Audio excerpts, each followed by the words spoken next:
Hello and welcome to the SYLBOURNE Show today. I'm joined by an amazing person that has written some brilliant books about her experiences and is an overcomer. That's all coming up right now on the SYLBOURNE Show.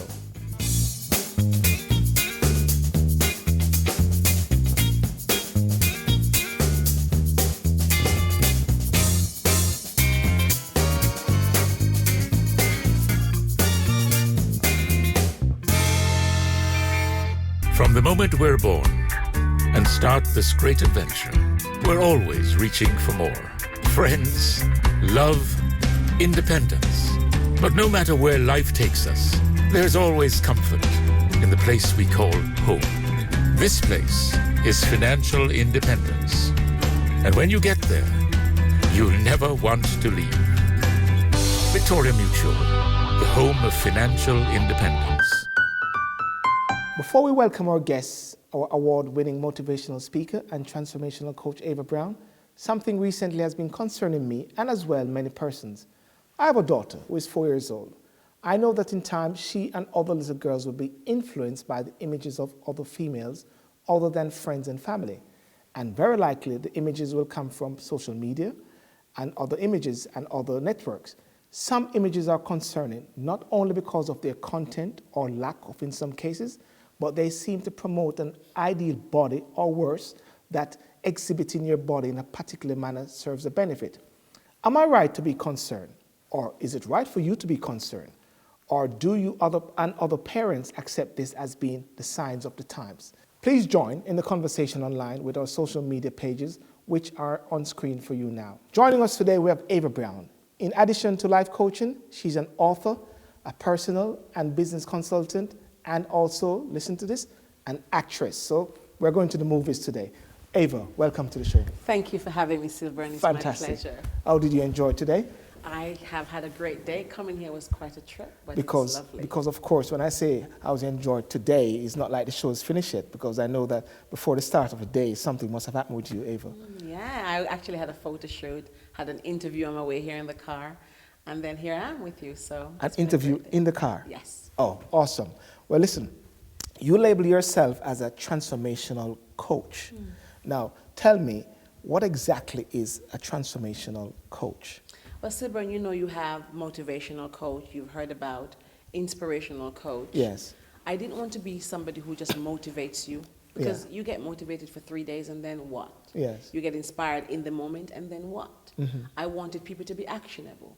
I wanted you to make change. And so transformation means taking action to make change. So when you come into contact with me, you must be able to make change. And that's why I want to be different, because I want people to actually do what I have been taught to do, make changes in my own life. So therefore, what you're saying is that sometimes when you talk about coaching, is it like it's a tipsy make you feel good at times? I don't want to try to say that, because, you know, everybody, there's a market for everybody. So, but some people just want to be inspired. They just want to feel amazing in the moment, and then some other people want to be motivated for a few days. But then there are others who think, you know what, I want to make that shift, and they want to change.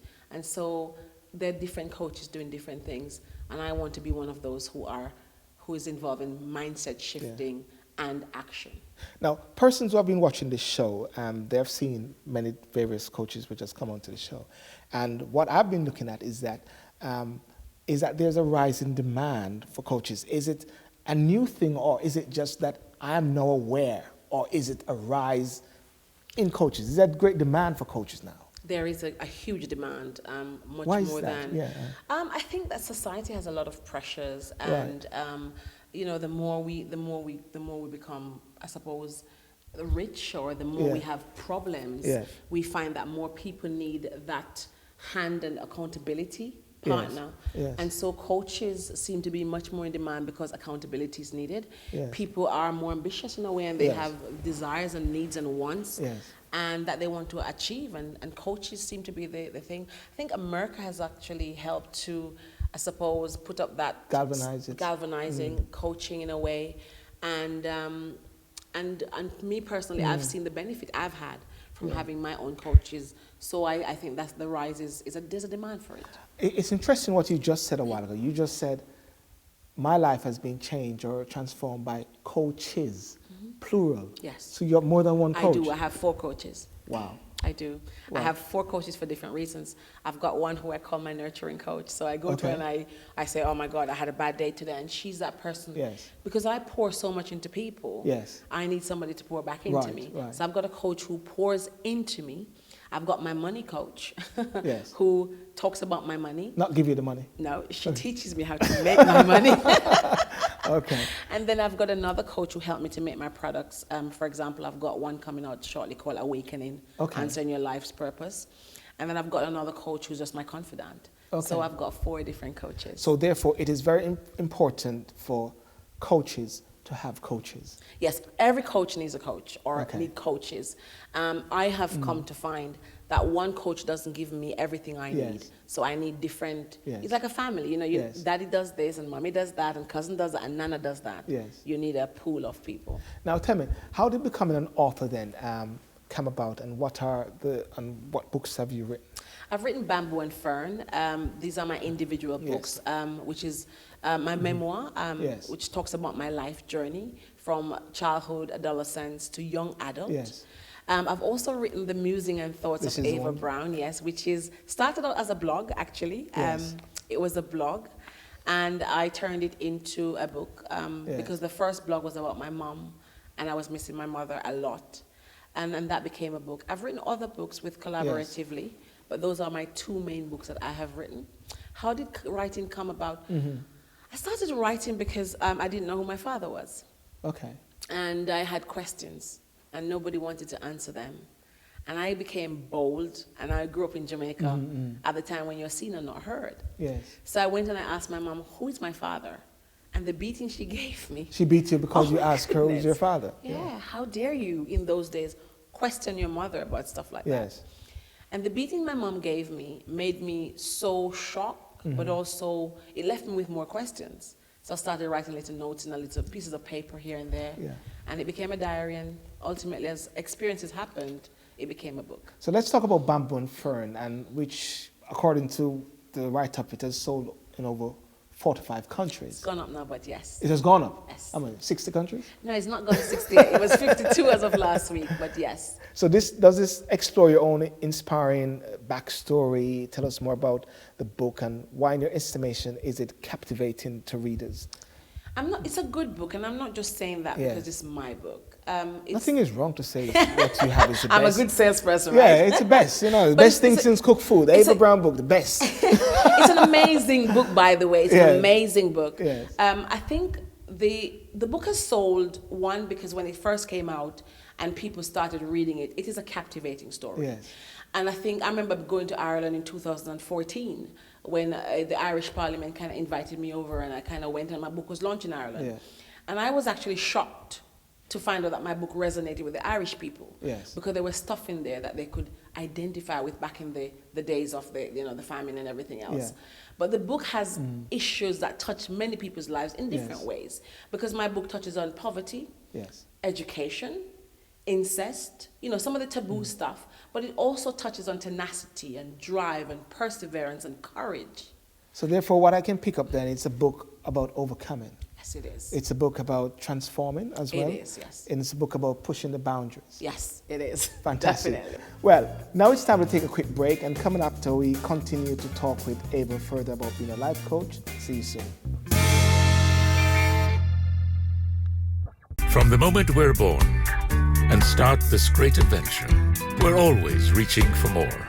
Friends, love, independence. But no matter where life takes us, there's always comfort in the place we call home. This place is financial independence. And when you get there, you'll never want to leave.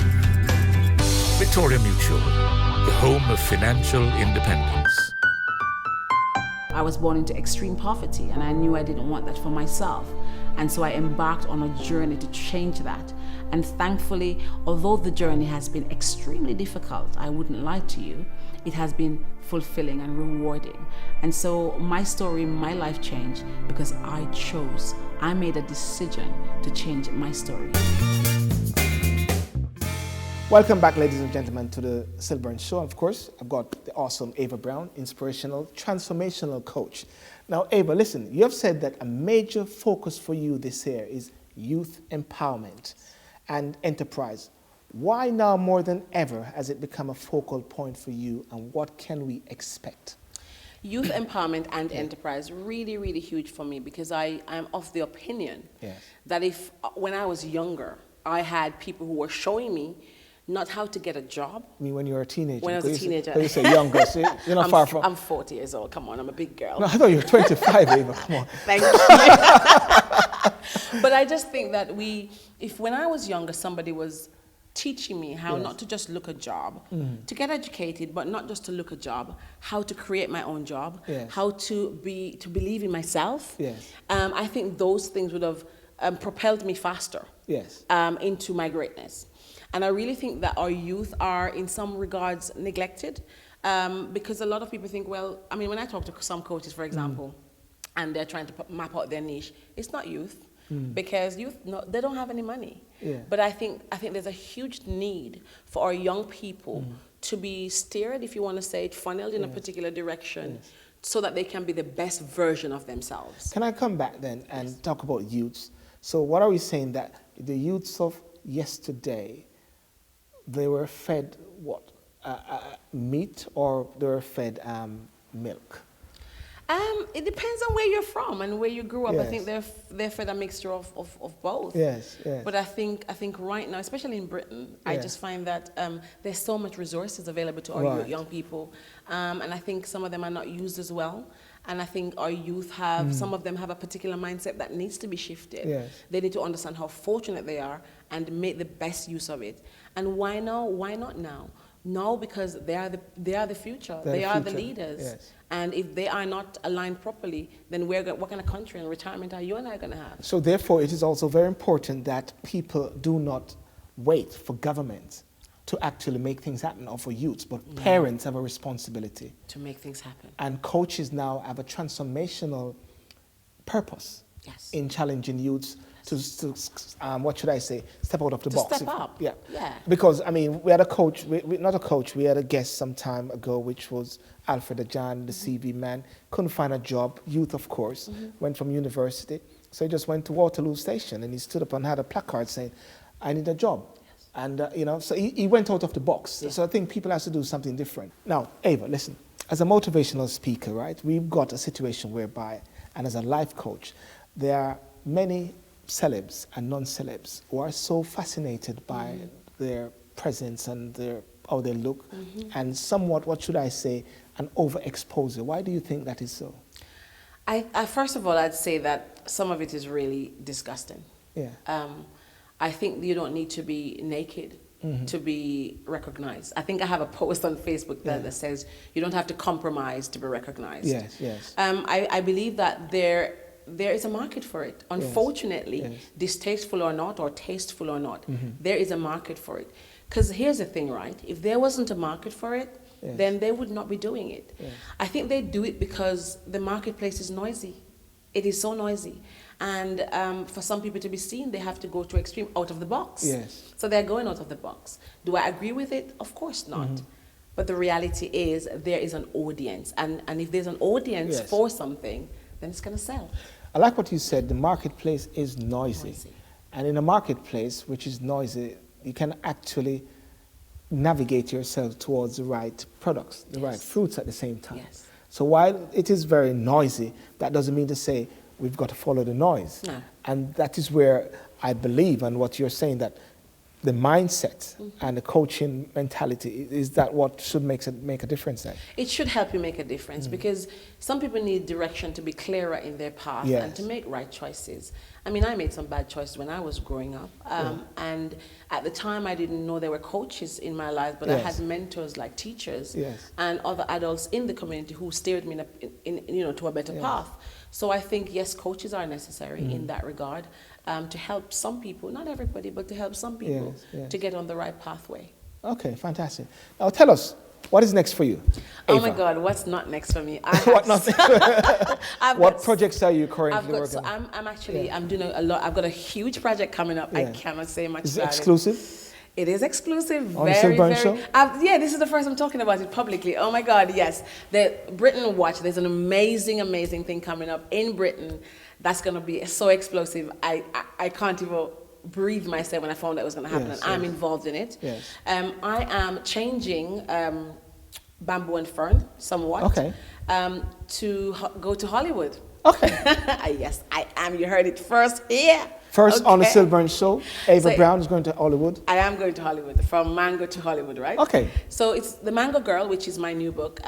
It's going to be launched soon, and it will be a bestseller. I'm not asking, I'm telling you. Yes, yes. And I'm going to Jamaica to film my docu-movie, which is going back there to film the promotional pieces for it. I'm launching my Awakening product in a few weeks' time. Okay, okay. I'm doing some acting. Okay. Oh, that's why we say actress. Okay. Oh yeah, I've done 2. Are you acting now? I've done 2 last year. No, I'm being real. You'll be real. Let's check it. And that's some of the things for now. I'm going to work a lot more with the youth. Yes. Which is I was in Westminster Kingsway College last week. Spoke to 1,500 young people. Yes. And I think I saw a clip of it. Yeah. Just really focus a lot on youth. And Jamaica, Smile Jamaica has asked me to come down, and the Jamaican government want to do some bits with some young people. So a lot in the pipeline. So sending down the elevator. Yes. As Sherry Dixon would say. Yes. Well, listen, Ava, thank you so much for that. We'd like to sign off, but before we go, we'd like to ask you, tell us, what is your favorite quote or your favorite mantra? What would you say? What transforms you? I've got a simple mantra that I live by now, and I think I've always done, but not realizing it. So when I was selling mangoes on the train, it was my mantra, just never understood it. And my mantra is, the word impossible. The word impossible says I'm possible. Okay. Okay. I live by that now. I do a lot of things without understanding the how. Yes. I just understand the what. So therefore, what that means is that the word impossible is saying I am possible. Or it is possible. So therefore, one more thing, in or out of Europe? Out of Europe. Wow. Finally. People keep saying in. Finally we get Ava saying out of Europe. Yes. I won't ask you why. No, don't. Okay, fantastic. Well, listen, thank you, Ava, for joining us. It's been my absolute pleasure for being on the Red Chair. Awesome, fantastic. And for more information on Ava Brown, visit us at our website at SYLBOURNE.com. And please remember to visit, like, and subscribe to our YouTube channel. That's all for this week. See you soon. Hi, it's Ava Eagle Brown, and I have just been on the SYLBOURNE Show. I would encourage you to go over and subscribe on social media. They're on YouTube, they're on Twitter, they're everywhere. It's an amazing show, and I say you should join. I've been, what should I say, in awe of Ava Brown. Yeah, right. Make sure we have that as a blurb, you know? Yeah. I'm in awe of Ava Brown. Boom laka shaka. My name's SYLBOURNE on the Dan. That's my way of, yeah.